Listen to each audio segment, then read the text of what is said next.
Hi, இன்றைக்கி நம்ம trending சமையல் சேனலில் ஒரு ஸ்பெஷல் ஸ்வீட் ரெசிபி தாங்க பண்ண போகிறோம். அது என்னென்னா நம்ம ஊர் துவரம் பருப்பு லட்டு தாங்க. சின்ன சின்ன வீட்டு பொருட்களாலே செய்யக்கூடிய இந்த லட்டு ரொம்ப சுவையாக இருக்கும். குழந்தைகள் முதல் பெரியவர்கள் வரை எல்லாருக்கும் பிடிக்கும். வீடியோவை கடைசி வரை பாருங்கள். லட்டு எவ்வளோ எளிமையாக சுவையாக வருதுன்னு நீங்களும் தெரிஞ்சுக்கலாம் வாங்க.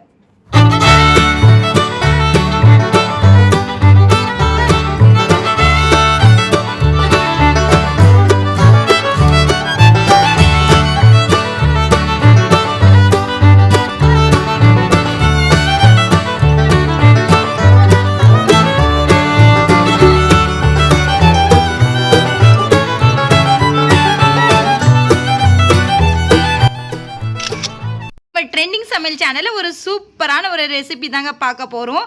ரேஷன் கடையில் துவரம் பருப்பு எல்லாருமே சாம்பார் தாங்க செய்வாங்க. கடையில் துவரம் பங்கி தான் மோஸ்ட்டாக நிறைய பேர் செய்வாங்க. பட் அந்த ரேஷன் துவரம் பருப்பில் நம்ம சூப்பரான வீட்டில் ஒரு கெஸ்ட்டு வராங்க அப்படின்னா ஃப்ராக்ஷன் ஆஃப் செகண்டில் சூப்பராக ஒரு அருமையான நம்ம லட்டு தாங்க செய்ய போகிறோம்.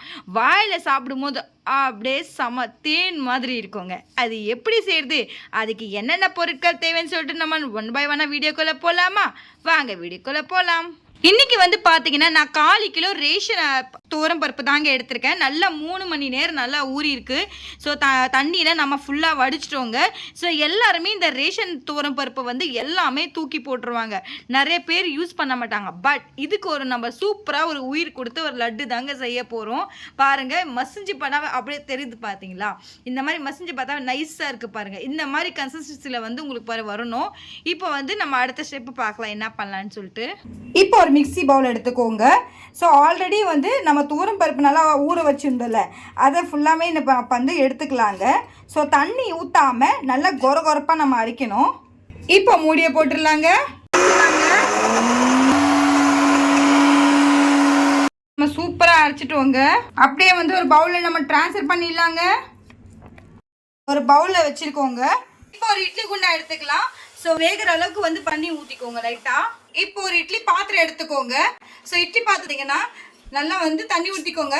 இது இட்லி தட்டு. அதில் கொஞ்சம் கொஞ்சமாக மாவு எடுத்து நம்ம இது மாதிரி வச்சிடலாங்க.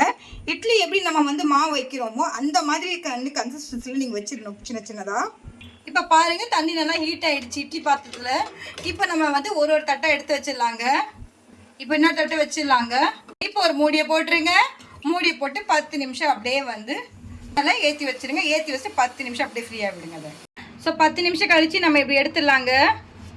பாருங்க, சூப்பராக வெந்துருக்குது. இங்கே பாருங்கள், இந்த மாதிரி கையில் ஒட்டக்கூடாதுங்க. பார்த்தாவே தெரியுதுங்களா? நம்ம வேக வச்சுதுங்க. பாருங்கள், இப்போ எடுத்துடலாம். உடையாமல் எடுக்கணும். பாருங்கள், சூப்பராக இட்லி மாதிரி வந்துருச்சுங்க. இப்போ ஒரு பிளேட்டில் வச்சிடலாங்க எடுத்து எல்லாமே. ஸோ இதே மாதிரி எல்லாமே நம்ம எடுத்து வச்சிடலாங்க. பாருங்க, வேக வச்சது நம்ம எடுத்துட்டோம். பாருங்க, சின்ன சின்னதாக நம்ம அப்படியே பிச்சு போட்டுடலாங்க. ஸோ இதே மாதிரி நம்மக்கிட்ட இருக்கிற எல்லாமே நம்ம இதே மாதிரி சின்ன சின்னதாக பிச்சு போட்டுடலாம். இப்போ பாருங்க, சூப்பராக நம்ம உதிரியாக பண்ணிட்டோம் பாருங்க. இப்போ அடுத்து நம்ம என்ன பண்ணலாம்னு சொல்லிட்டு காட்டுறேன். ஆல்ரெடி நம்ம உதிரியாக ரெடி பண்ணி வச்சுருந்தோம்ல, பருப்பை வேக வச்சதை நம்ம மிக்சிங் ஜாரில் ஆட் பண்ணிக்கலாங்க. நம்ம நல்லா பவுடரை அரைக்க போகிறோங்க. சூப்பராக நம்ம இந்த மாதிரி பாருங்கள் அரைச்சிட்டோம். இப்போ நம்ம இதை ஒரு பாத்திரத்தில் ட்ரான்ஸ்ஃபர் பண்ணிடலாங்க. நீங்கள் உதிரியாக பாருங்கள் அரைக்கணும். இதில் தண்ணி எதுவுமே நீங்கள் ஆட் பண்ணக்கூடாதுங்க. இப்போ இதை எடுத்து ஓரமாக வச்சிடலாங்க. அடுத்து நம்ம ஸ்ட்ரைட்டாக செய்ய ஆரம்பிச்சிடலாங்க துவரம் பருப்பு லட்டு. இப்போ இந்த நேரத்தில் ஒரு அகலமான ஒரு பேன் எடுத்துக்கோங்க. அதில் லைட்டாக பார்த்தீங்கன்னா ஒரு 2 to 3 டீஸ்பூன் நெய் ஆட் பண்ணிக்கோங்க. ஸோ இப்போ பார்த்தீங்கன்னா நான் முந்திரியும் திராட்சையும் எடுத்து வச்சுருக்கேன். ஸோ முதல்ல பார்த்தீங்கன்னா நம்ம முந்திரி வதக்கிடலாங்க. நெய்யை நல்லா ஹீட் ஆகிடுச்சு. இப்போ பாருங்கள், முந்திரி ஆட் பண்ணிடலாம். இப்போ பாருங்கள், முந்திரி நல்லா பொன்னிறமாக வதக்கி வச்சுட்டோங்க. இதை எடுத்து ஓரமாக வச்சுட்டு அப்படியே திராட்சை ஆட் பண்ணிக்கோங்க. ஏன்னா திராட்சை பார்த்தீங்கன்னா உடனே பார்த்தீங்கன்னா வதவிடும். அதனால் முந்திரி கொஞ்சம் கலர் சேஞ்ச் ஆகிட்டு பிறகு நீங்கள் டக்குன்னு திராட்சை போட்டு எடுத்துடலாம், இல்லைன்னா தீஞ்சு போயிடும். ஸோ உங்களுக்கு திராட்சை அதிகமாக வெந்துடும். ஸோ முந்திரி வேகாது. அதனால் ரெண்டுமே பாருங்கள் சூப்பராக கலர் சேஞ்ச் ஆகிடுச்சு. இப்போ ரெண்டுமே எடுத்து வச்சிடலாங்க ஒரு பாத்திரத்தில். இப்போ ரெண்டுமே வதவிச்சு நல்லா பாருங்கள். அந்த திராட்சை பாருங்கள் கலரும் சேஞ்ச் ஆகிடுச்சு. நல்லா குண்டு குண்டாக ஆகிடுச்சிங்க. முந்திரி திராட்சை சூப்பராக இருக்குது. அப்படியே இது சாப்பிடணும் போல் இருக்குது. அப்படியே முந்திரி திராட்சை நெய்யில் வறுத்துக்கி சாப்பிடும்போது அவ்வளோ அருமையாக இருக்கும். இப்போ வந்து நான் அடுத்த ஸ்டெப் என்ன பண்ணலான்னு காட்டுறேன். ஸோ எந்த பேனில் வந்து நம்ம முந்திரி தேக்கணுமோ அதில் கொஞ்சம் லைட்டாக தேவைன்னா உங்களுக்கு நீங்கள் நெய் ஆட் பண்ணிக்கோங்க. ஸோ நம்ம ஆல்ரெடி ரெடி பண்ணி வச்சுருந்தோம்ல துவரம் பருப்பு வேக வச்சது, அதை நம்ம போட்டுக்கலாங்க. வந்து நல்லா நெய்யிலே அப்படியே சூப்பராக நம்ம ஃப்ரை பண்ணியிருக்கோம். நல்லா உதிரி ஆயிடுச்சு பாருங்கள். நல்லா லட்டு பிடிக்கிற ஸ்டேஜில் வந்துச்சு. சப்போஸ் உங்ககிட்ட நெய் இல்லைனா கூட நீங்கள் வந்து வாசனை வராத எண்ணெய் ஆட் பண்ணிக்கலாங்க. இப்போ பாருங்கள் சூப்பராக வதவிட்டோம் பாருங்கள். இந்த மாதிரி பக்குவத்தில் தான் இருக்கணும். நான் சொல்கிற மெத்தட் படியே நீங்களும் செய்யுங்க, உங்களுக்குமே சூப்பராக வந்து இந்த லட்டு வருங்க. எல்லாருமே வந்து முந்திரி லட்டு தான் செய்வாங்க, பட் துவரம் பருப்புல லட்டு நீங்கள் கேள்விப்பட்டிருக்க மாட்டீங்க. ஒரு தடவை ட்ரை பண்ணுங்க, மீண்டும் மீண்டும் சாப்பிட தோணுங்க உங்களுக்கு. இப்போ நல்லா வந்து பாருங்க சூப்பராக ரெடி ஆயிடுச்சு நெய்யிலே. இப்போ நம்ம ஸ்டவ்வானல் ஆஃப் பண்ணிடலாங்க. இப்போ பாருங்க கொட்டிடலாம். இதில் கொட்டிட்டு ஃபேன் காற்றை நல்லா ஆற வைக்கணுங்க. இதை அப்படியே ஃப்ரீயாக விடுங்க, ஃபேன் காற்றுல ஆற விட்டுங்க. வந்து பார்த்தீங்கன்னா ஒரு பேன் எடுத்துக்கலாங்க. ஒரு பேனில் வந்து பார்த்தீங்கன்னா 250 கிராம்ஸ் கப்பில் நான் சுகர் எடுத்துருக்கேங்க. ஸோ 250 கிராம்ஸில் வந்து பார்த்தீங்கன்னா அந்த கப்பில் நீங்கள் அரை கப் தண்ணி ஊற்றிக்கோங்க. இதை நல்லா கரைச்சிடலாங்க இந்த சர்க்கரையை. ஸோ உங்களுக்கு எவ்வளோ தேவையோ அந்த அளவுக்கு நீங்கள் கூடிய குறைச்சி நீங்கள் சுகர் ஆட் பண்ணிக்கலாம். இப்போ பாருங்கள் நல்லா வந்து ஸ்டவ்வானில் ஏற்றி வச்சுருங்க. ஏற்றி வச்சுட்டு கம்பி பதம் வர அளவுக்கு நீங்கள் வந்து அப்படியே இப்படி கிண்டிக்கிட்டே இருங்க. அடுப்பை நல்லா எங்கேயும் விட்டு போயிடாதீங்க. சூப்பராக ரெடி ஆயிடுச்சு. கம்பி பதம் பக்கத்தில் இருந்து வந்துச்சுங்க. இது எப்படி நம்ம பார்க்கறது கம்பி பதத்தில் வந்துச்சு அப்படின்னா நான் காட்டுறேன் இருங்க. இப்போ பாருங்கள் தெரியுதுங்களா உங்களுக்கு? ஸோ இந்த மாதிரி வரணும். இங்கே பாருங்கள் கம் சைஸில் வருது பாருங்கள். இப்போ பாருங்கள் அடுத்து என்ன பண்ணலான்னு சொல்லிட்டு காட்டுறேன். ஸோ இந்த நேரத்தில் வந்து பார்த்தீங்கன்னா நம்ம கார்டமன் பவுடர் ஆட் பண்ணிக்கலாங்க. அப்போ எதுவுமே போய்ட்டு நல்லா மிக்ஸ் பண்ணிவிடுங்க. லாஸ்ட் பட் நாட் த லீஸ்ட்டுங்க, அடுத்து நம்ம ஆட் பண்ண போகிறது ஃபுட் கலருங்க. எல்லோ கலர் தாங்க ஆட் பண்ணியிருக்கேன் நான் இன்னைக்கு, ஃபுட் கலரு.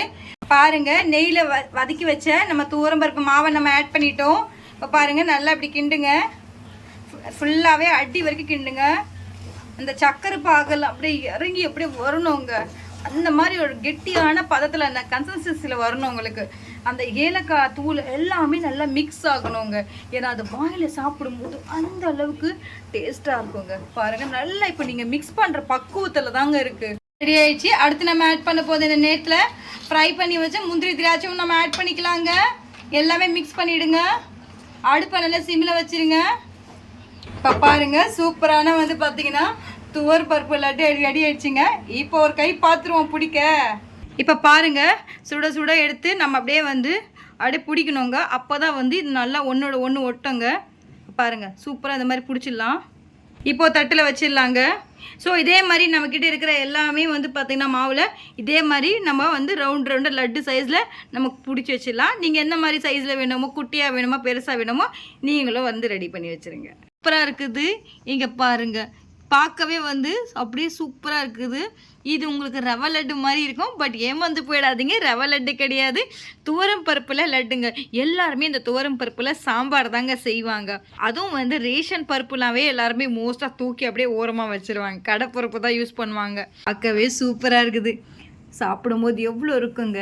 இது வந்து பார்த்தீங்கன்னா சின்னவங்கலேருந்து பெரியவங்க வரைக்கும் ரொம்ப விரும்பி சாப்பிடக்கூடிய அருமையான ஒரு டிஷ்ஷுங்க. பாருங்கள் நீங்களும் இந்த வீக்கெண்ட் அதுமா செஞ்சு அசத்துங்க.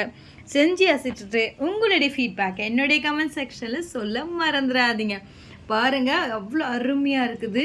உங்களுக்கு நான் சைட்லேருந்து எடுத்து காட்டுறேன் பாருங்கள். சூப்பராக இருக்குது, சாஃப்டாக இருக்குங்க. நான் பார்க்கும்போது நான் சும்மா சொல்கிறேன்னு நினைக்காதீங்க, ஆனால் உண்மையாகவே இதிலேருந்து வந்து பார்த்தீங்கன்னா நான் ஒன்று எடுத்து காட்டுறேன். இப்போது நான் அப்போ நம்புங்க நீங்கள். இப்போ பாருங்கள் உங்கள் முன்னாடி பாருங்கள் எடுத்து காட்டுறேன். எல்லோரும் ஏமாந்து போயிடாதீங்க. இது முந்திரி லட்டுன்னு சொல்லிட்டு துவரம் பருப்பு லட்டுங்க இது. இப்போ பாருங்கள் நான் சாப்பிட்டு காட்டுறேன். இருங்க சொல்ல வார்த்தை இல்லைங்க, அவ்வளோ அருமையாக இருக்குது. அந்த நெய் வாசனை, அந்த ஏலக்காய் தூள் இருக்குது. இப்போ உங்கள் வீட்டில் ஏதாவது ஒரு பண்டிகை இருக்குது, ஒரு ஃபெஸ்டிவல் டைமில் இல்லை ஏதாவது ஒரு ஃபங்க்ஷனில் நீங்கள் இந்த மாதிரி கண்டிப்பாக செஞ்சு கொடுக்கலாம். இந்த மாதிரி லட்டு செய்கிறத விட்டுட்டு நீங்கள் ஒரு தடவை துவரம் பருப்பு லட்டு செஞ்சு எல்லாருக்கும் செஞ்சு கொடுத்து அசத்துங்க. மறக்காமல் என்னுடைய ட்ரெண்டிங் சமையலுக்கு பெல் ஐக்கனை கிளிக் பண்ண மறந்துடாதீங்க. அப்போ தான் நான் போடுற வீடியோஸ் உங்களுக்கு உடனே வருங்க. என்னுடைய வீடியோவை ஃபுல்லாக பார்த்ததுக்கு ரொம்ப நன்றி. இதே மம்மியான டிஷ்ஷில் சந்திக்கும் வரை இப்போ உங்களுடைய அளவும் விடை பெறுவது. Take love you all. Bye. See you tomorrow. Happy weekend.